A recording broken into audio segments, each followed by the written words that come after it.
So let's talk about Jason Schenker. Hi, Jason. Hi. Jason is the president of Prestige Economics. He has been ranked as one of the world's most accurate financial forecasters and futurists, literally in the world. Bloomberg News ranks him as a top forecaster in 42 categories, including #1 in an astonishing 25 categories, from currencies to commodities. In fact, in our pre-call with Jason, I asked him, why is there just separation that never used to exist between gold and platinum? You know, gold and platinum used to track together, and all of a sudden they're like this. And he says, well, that's a good question, except you're not including palladium, which is an entire different player in this market. Okay. Anyway, it was terrific. He attends OPEC and Fed events each year. He gives keynote speeches to public companies, private companies, industry groups, of the U.S. Federal Reserve. He's even advised NATO and the Department of Defense on the future, and he can talk about multiple topics about the future, whether it's healthcare or employment or just the future of the earth. He talks about blockchain, Bitcoin, cryptocurrency, and even fake news. Interesting. He's a columnist for Bloomberg Opinion. He has written 8 books. 4 of them have been #1 bestsellers at Amazon. He has another book, the latest is coming out this month, and it is called, tell me again. Quantum Computing Nouveau. Quantum Computing Nouveau. He's very active in fintech, been executive on executive and advisory boards, executive director of the Texas Blockchain Association, and member of the Texas Angel Network. He holds a master's degree in applied economics from UNC Greensboro, a master's in negotiation from CSU Dominguez Hills. We were saying he and I are probably the only 2 Cal State graduates in the room, but don't hold that against us. Master's in German from UNC Chapel Hill, bachelor's in German and history from the University of Virginia, and then finally lots of various certificates from MIT, Harvard, UNC, and Carnegie Mellon. Before founding Prestige Economics, he worked as a risk specialist for McKinsey. So outstanding background. And prior to his time at McKinsey, he was the chief energy and commodity economist at Cover Bank. He's based in Austin, which is great to have him here. And one of the neat things he does, he's on the advisory board of Hidden Star. If anybody's ever heard of Hidden Star, it's based here in Austin. And it's a nonprofit that helps low-income, minority, and disadvantaged entrepreneurs start new businesses and being successful. And as I was researching Hidden Star, I thought it was interesting. One of your fellow board members is the guy who invented the clapper. Remember that? I didn't know anybody invented it, but he did. He was very successful. And with that, please give a warm NACD welcome to Jason.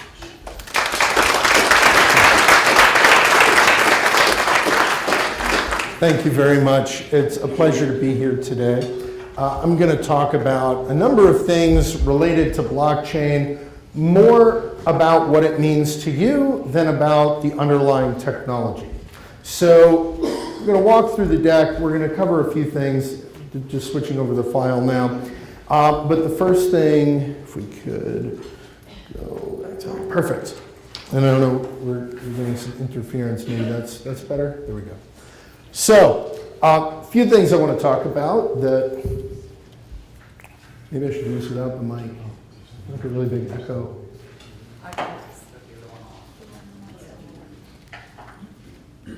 Maybe it's, should I just do it without it? I mean, I can project pretty well? Great.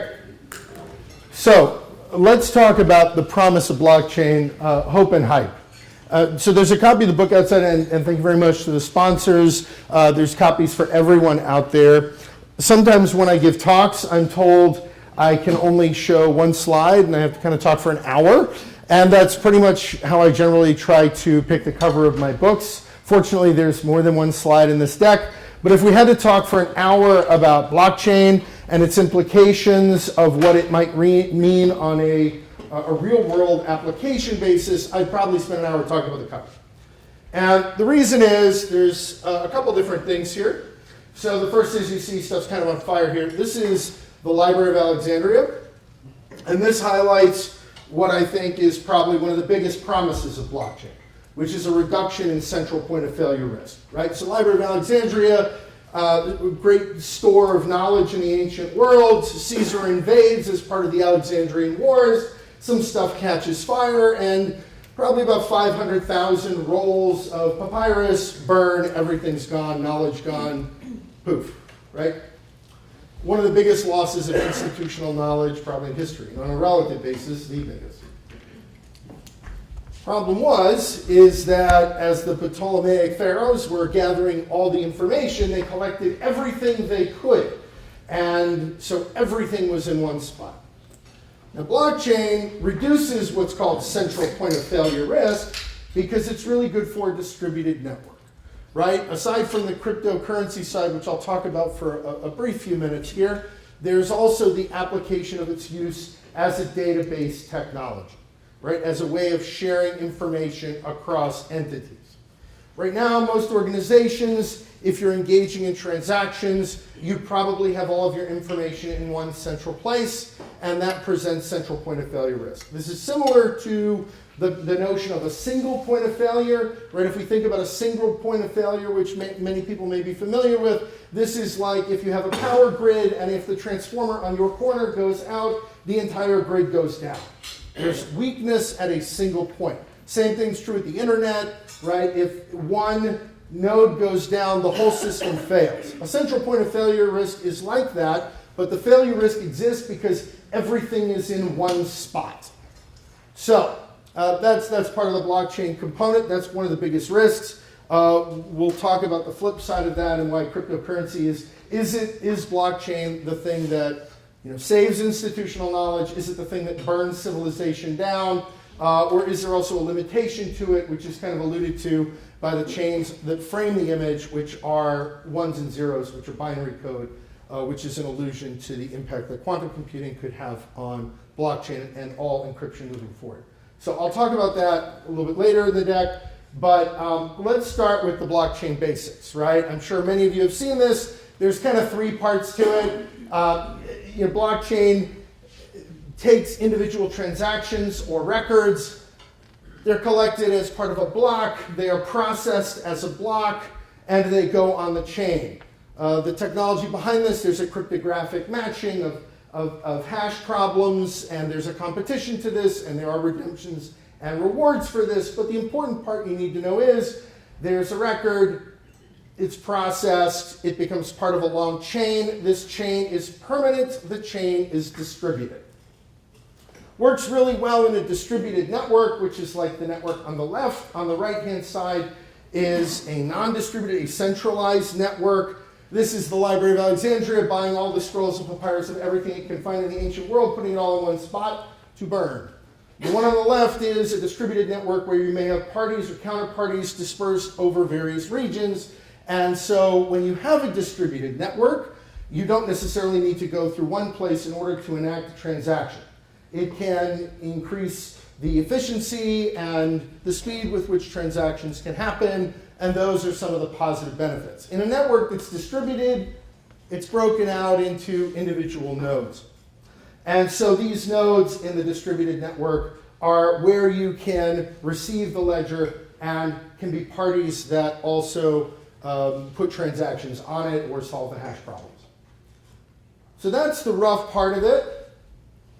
For the technology, in essence, a few takeaways. As board members, number one, unless you're on the audit committee, you probably don't need to know much about your accounting software or the software you're using in your supply chain. If you do not know anything about the current software and you can't speak at length about the benefits or problems with SAP code, then probably blockchain isn't going to be something that you deal a lot with, because one of its highest value propositions is in record keeping and in transactional records. The other thing is, and I'll talk about industry use cases, is in a supply chain framework. Now, one of the areas that, even though we think this is database software, this is accounting software, right? That's what this is. The reason it's gotten so much attention is because of the cryptocurrency stuff, right?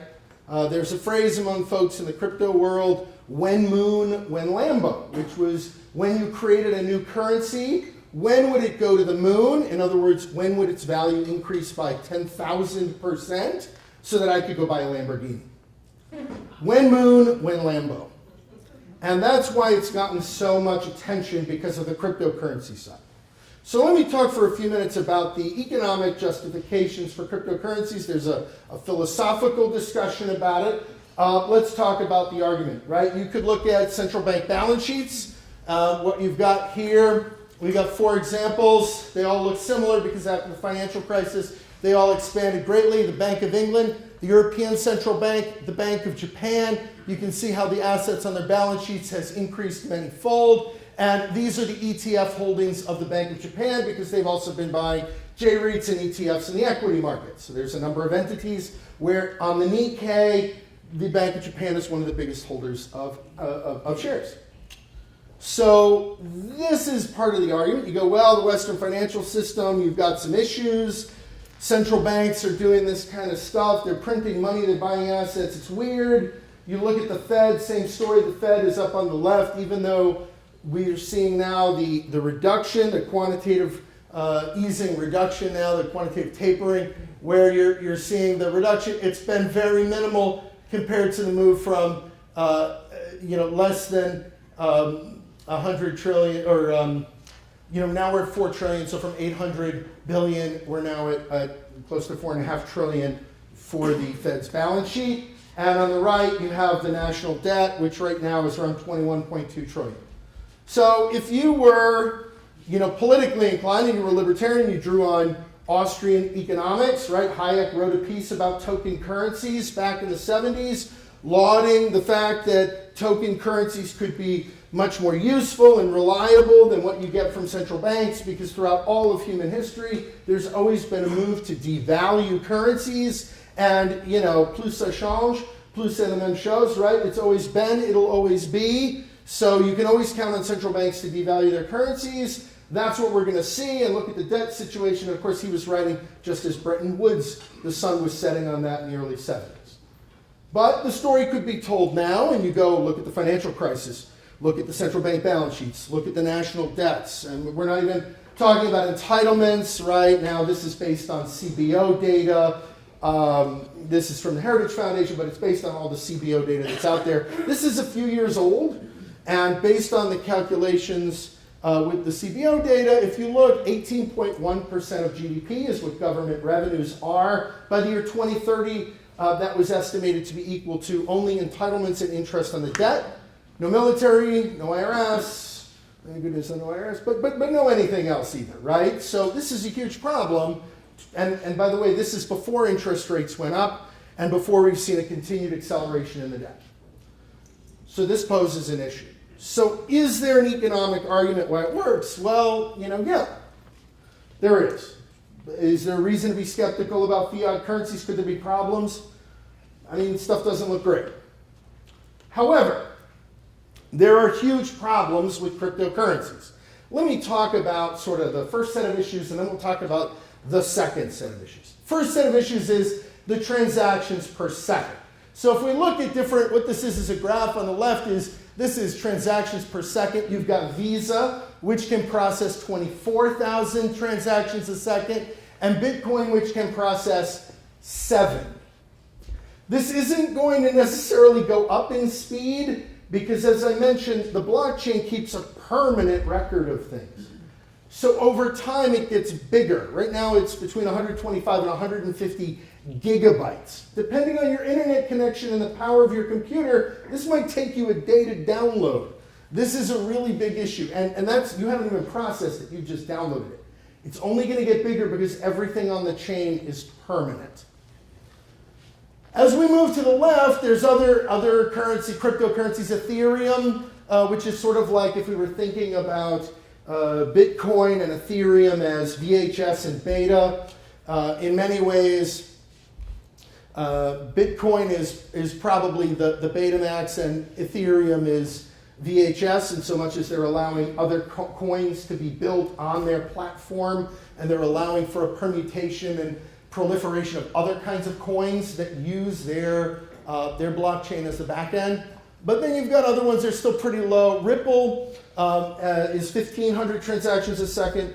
Ripple is more for international cross-border payments. If you look at payments between banks and international entities, these are often very slow. That's not really a cryptocurrency as much as it is a way to increase processing of payments, often between financial institutions anyway, not necessarily between individuals. Now, one of the big arguments that folks say that Bitcoin and cryptocurrencies are all great, it's all super secret, it doesn't go, it's not in the government, and I can put my aluminum hat on and this is going to be great and I can just live on the cryptocurrencies. But the problem is, I would ask, what's the use case? And so let me give you a couple examples.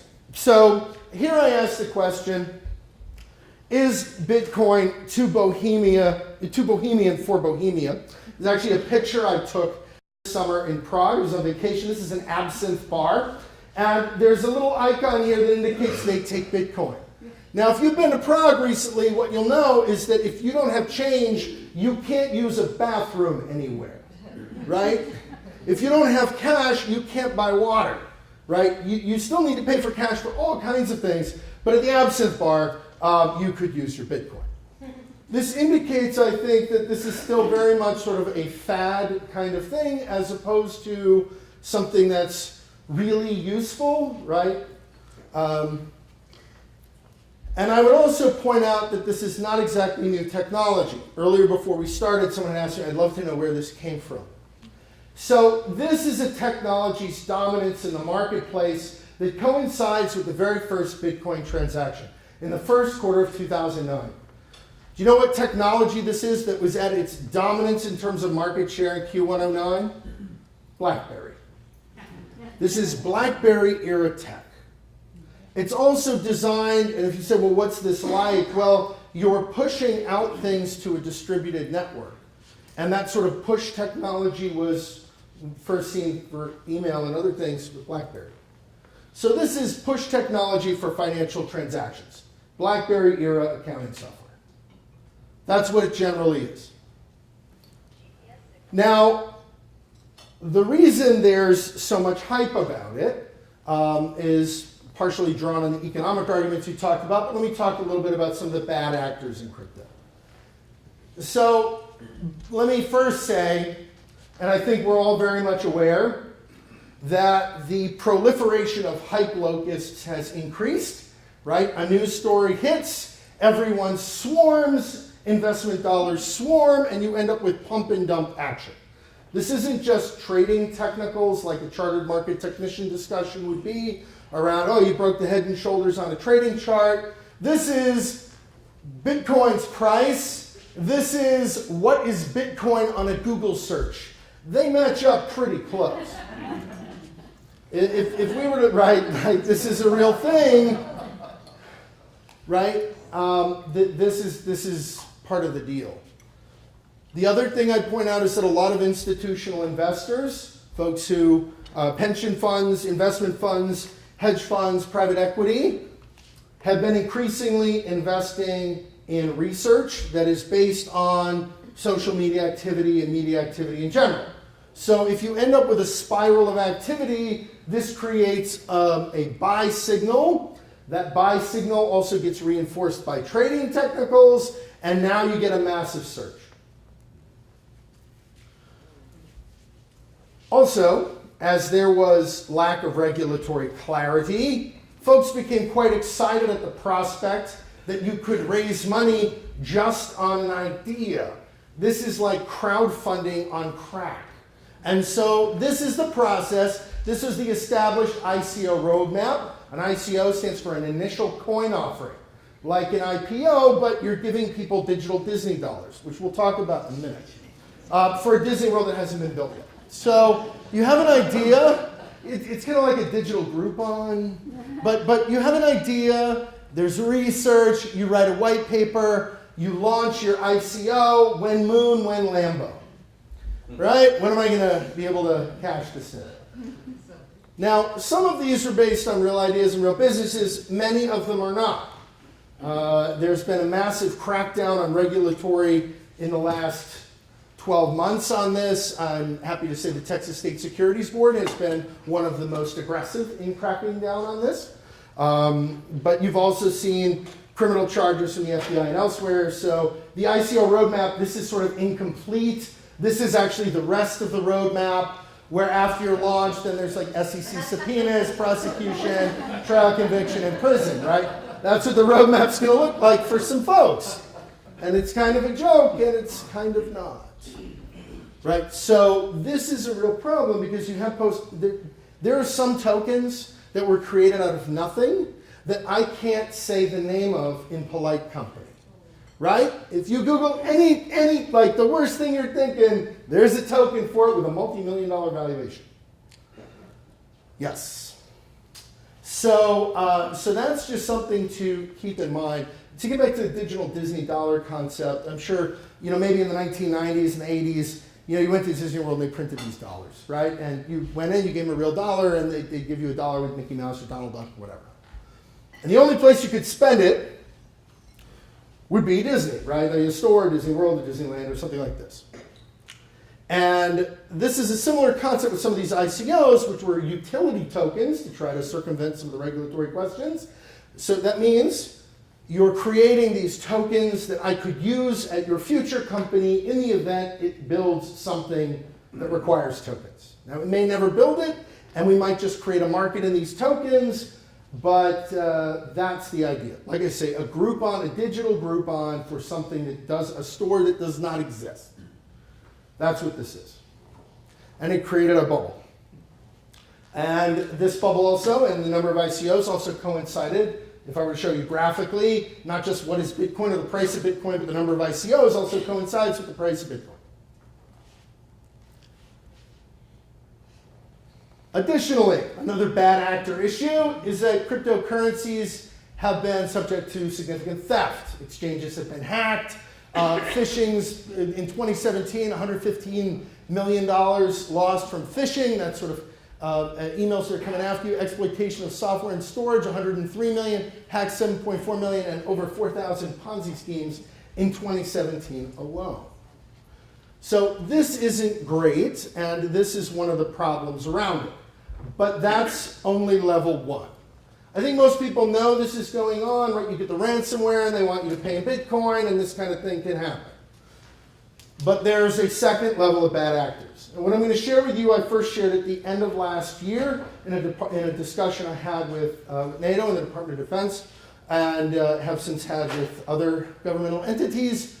Let me kind of share how crypto folds into other problems. So, this is inbound marketing. I'm sure many of you are aware of this. This is actually a graphic from the HubSpot website, which was one of the first proponents of inbound marketing. This is the idea that you have a business and people come to you. Instead of you going outbound and selling, they come into you. And the quote here is, the best way to turn strangers into promoters is inbound marketing, right? You got strangers, you attract them, they turn into visitors, you convert them, they become leads, you close them, they become customers, and when you delight them, they become promoters, and they promote your business. It's a very good way of doing business. Inbound marketing works very well. We use it, many other entities use it, the companies that you probably work with do as well. Rather than picking up a call and selling, you put out content marketing. This is inbound marketing strategy. You've got podcasts, videos, books, whatever, social media, and all of that drives traffic to you, which creates business for you. And the goal is you are everywhere. Now, part of this process can be fostered by using something called a click funnel, where you intentionally put people through a process. You turn them from the strangers to visitors to leads to customers to promoters. You make a little money as customers, you make more with promoters. ClickFunnels strategies can include, and this is actually a screen capture from the ClickFunnels website, there's an actual company called this, things that include ethical bribes, squeeze pages, you pull people in and you push them to purchase. Highly effective method of marketing. The point is you bombard them and squeeze through the process with different kinds of content, and the goal is you are everywhere. And it's a probability squeeze, so you don't care how many people you lose along the way. All you care about are the number of promoters you get at the end. Now the customers are good too, but you really want promoters. And you don't care. If you attract 100 strangers, that turns into 50 visitors, 20 leads, 5 customers, 2 promoters. You figure out that math, and then you dial up the dollars you're investing in the different channels that you're using to attract customers. This is how business works on an inbound strategy, and I'll get to how this is tied to crypto very shortly. This works really well, consulting, book sales, businesses, all kinds of things. And the question I ask is, what does the click funnel for a terrorist organization look like? Because, if we recall, right, this is the way you turn strangers into promoters, right? And there's two ways you pull people into funnels. And one way is you have money, and the other way is you have an easy button that you push that allows to accelerate social network activity. And the only solution is you have to disrupt or hack a terrorist click funnel. Now, I realize this isn't what you'd normally think of because we started with such a nice thought of the inbound marketing where you turn strangers into promoters. But if you don't disrupt that kind of funnel, right, again, this is the best way to turn strangers into promoters. You don't care how many you lose along the way. All you want are people to come out the bottom of the funnel. The reason this is really important and ties into concepts around fake news is because it's sometimes tough to spot things like clickbait. These are actually screen captures from CNN from last fall. Fabio's turning 30. Don't you want to know what he looks like today? Right? You won't recognize the kid from The Sixth Sense. Very tough to tell what's actually an ad and what's not. And the problem is this leads to a democratization of media and the inability to determine what's real and what's fake. And so Bat Boy is the future of news. You may recall from grocery stores in the 80s, even into the 90s, you could buy these stories of Bat Boy, right? That this wasn't like a real thing. I think most people know that, I hope. Right? But there were stories that every week there'd be something different, right? Bat Boy met with President Clinton. Bat Boy goes fishing, right? This is not a real thing, and everybody knew it. But the problem is you've got these sort of confounding factors, and Bat Boy is everywhere. And if political or terrorist entities have access, particularly to things like cryptocurrency that they can move around anonymously without being discovered or tracked, then terrorist messaging is everywhere, or subversive political messaging is everywhere. So while most people tend to think of the cryptocurrency, the When Moon, When Lambo, there's actually, or they might have heard about people get their things hacked, they might not understand this is also going on the back end. I would also, kind of encourage you to think about that this is a really, this is a very, very big issue. And that this time is never different. So you might think cryptocurrency's new, we've never had anything like this, where you can engage in this kind of this kind of money laundering, where it's completely anonymous, you can move these funds, you can engage in this kind of interference through social media and elsewhere, but this time is never different. The equivalent of cryptocurrencies is not just digital Disney dollars or digital Groupons or digital Beanie Babies, if you want. The actual equivalent is digital bearer bonds. If you have the code, they are yours. Remember the plot line of the first Die Hard movie? What they're actually trying to get to is a safe full of bearer bonds. These were largely not outlawed, but kind of in the US in the 1980s, because whoever had the bond had access to redeeming it for funds. And this facilitated international money laundering to the point where these were banned. Cryptocurrencies are a digital accelerated version thereof. Now that's kind of the challenge, and this is why if you ask me what's the future of blockchain, it is probably not cryptocurrency. And the reason is, if we've killed it before, we'll kill it again. And there are a lot of entities that are very concerned about its use. The last thing I'd say on this topic is that there's also talk around the campfire that potentially the Bitcoin bubble and the cryptocurrency stuff may just be one giant psyops against Western financial institutions. In other words, it is a psychological operation, a bubble funded by certain dollars to make people believe those initial libertarian arguments that, well, there's some problems with financial institutions. Here's this bubble. Clearly, we can't trust the Fed or the government or money, and it's all garbage. You can't buy that kind of skepticism, or perhaps you can. Now, The real use case for blockchain technology isn't the Bitcoin or the cryptocurrency technology. The real use case is in industry as accounting software. So let me discuss a few industry use cases of where this could be valuable. This is some original research from the Futurist Institute, and don't worry about the graphics. They're all in the book that's on the way up. But a few things mapped out, half a dozen different industries here: agricultural, financial services, transport and logistics, government, healthcare, and property. Where we see the biggest opportunity, where we're already beginning to see blockchain used, is in areas like agriculture and financial services. Let me jump to agriculture first, because this is being used in kind of a high volume situation already. And this makes sense, right? Companies like Walmart and others are now beginning to track where the vegetables are. And this makes sense because, honestly, I know where every bag of dog biscuits I ordered online is as it's in transit. How does no one know where my salad came from? Right? And so from an E. coli risk standpoint, from a food waste standpoint, there's all kinds of reasons to be engaging in food safety and agricultural supply chain monitoring, right? What blockchain does is allows for a permanent record of transactions.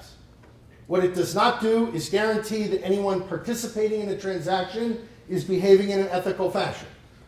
What it does allow you to do, though, because you have a permanent record, is to go back in time and figure out if something went wrong, where it may have gone wrong. But again, it doesn't guarantee everyone in the process is doing what they say they're going to. Financial services, trade finance, B2B payments, these are probably pretty likely. Transaction monitoring and tracking and review, audit uses, P2P lending, these are high value uses. ICOs are still here. These are considered sort of 2x2 matrix, high potential to implement, high potential to impact, low potential to impact, low potential to implement. So if we look across financial services, we do see these high value use cases. ICOs are eventually probably going to shift down over to here as they come under further pressure. Both the BIS, the Bank of International Settlements, as well as the IMF, have issued very strong concerns about cryptocurrencies and ICOs in general.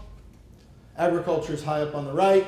Transport and logistics is probably the biggest area. So if you're in a business that's somehow tied to supply chain, this could be a better way to keep track of records, of shipments, bills of lading, anything that keeps track more efficiently. Could also reduce what economists call transactional friction in supply chain. In many cases, this might be sort of legal, paperwork, trade, any kind of processing of paperwork could potentially be reduced through using blockchain technology for an automated set of processing. Now, if you are not in the audit or accounting function, or you are not in supply chain, the use cases go down. Let me explain why. So let's talk about property first of all. Everybody talks about how we're going to buy and sell houses on blockchain, real estate's on blockchain. Let me remind you, this is a permanent ledger. You know where most people are most of you probably, when you bought your homes, you did the entire paperwork process for your home was probably at a title agency. The reason is because the paperwork is distributed and titles aren't always clean, which is why you probably also bought title insurance, which is why a property blockchain is much less likely. So this is a problem. You could have a land registry. That could be something, but that's the first and required step to engage in any transactions about property on a blockchain, because it's permanent and you can't unwind the trade.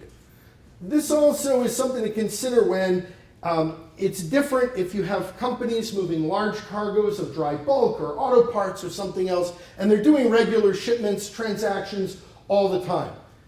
Buying and selling property is a very high value activity, especially proportional to people's net worth, and it's a very infrequent transaction, and the paperwork is scattered. So before you can get to any of that, you really need to start registering where the property is before you can do anything at all.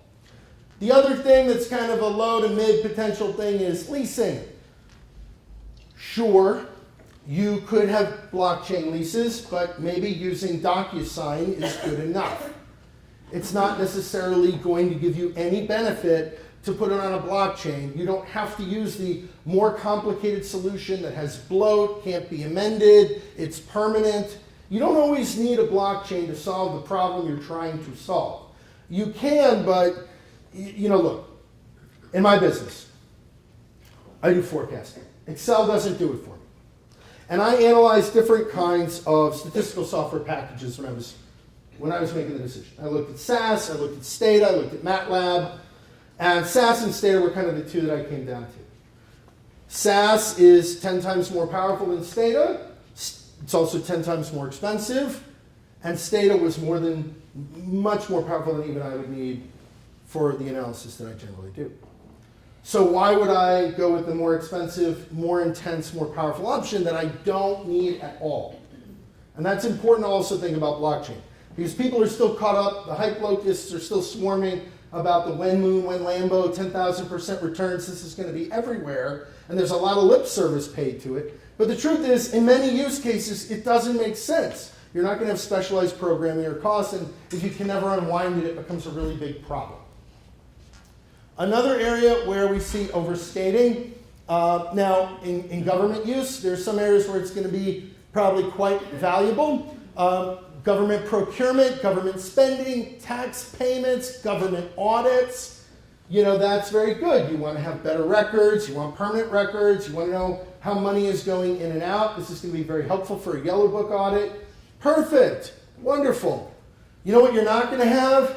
Voting or an identity registry. Aside from sort of the legal or constitutional or privacy issues involved, let's play a Kafkaesque game. Let's imagine that instead of the national identity registry we already have, which is Social Security, let's say we put everybody on a blockchain. And let's say someone fat fingers a number and says, I'm dead. 51% of the folks in the network click a button and say, I'm dead. I have now suffered death by blockchain.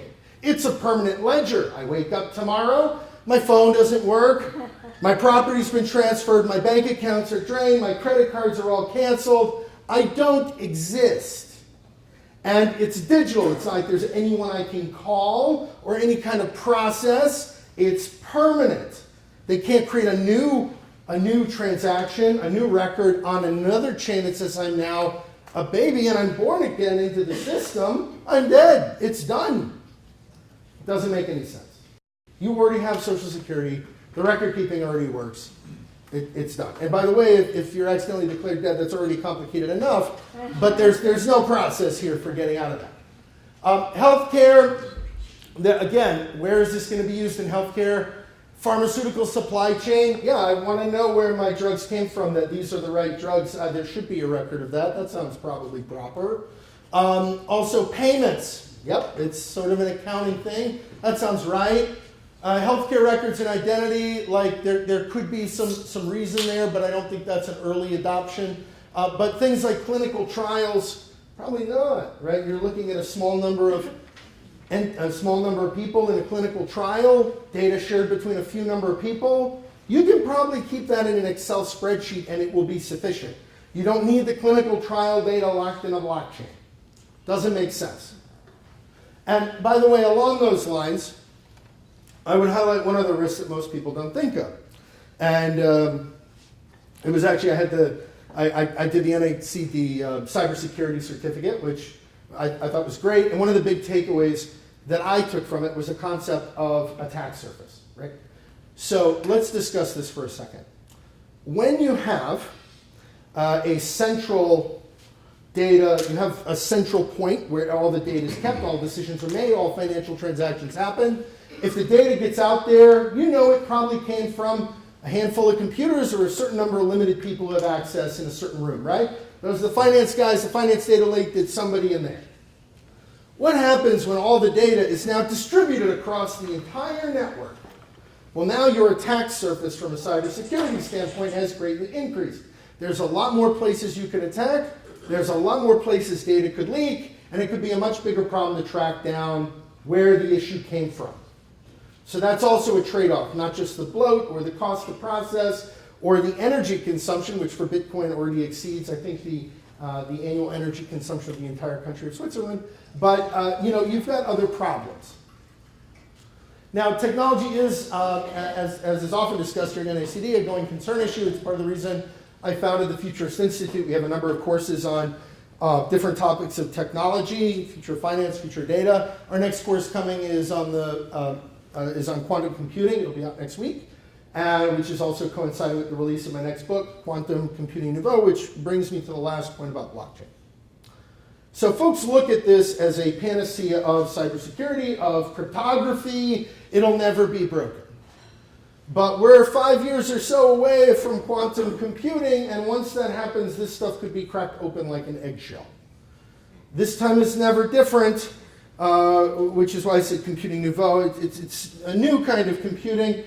But the other thing I'd tell you is that the normal computing programming that we all use in a classical computer that uses binary code could likely be cracked, blockchains as well. This isn't perfect. But the good news is that all the bad actors and mobsters and spies and other nefarious folks working in the dark web that are using crypto and think I'll never get caught will. So just something to consider. That's a longer discussion for another day. Disclaimer, I'm sure you're all going to read it diligently. And I'm happy to take Q&A at this point on these or related subjects. Please.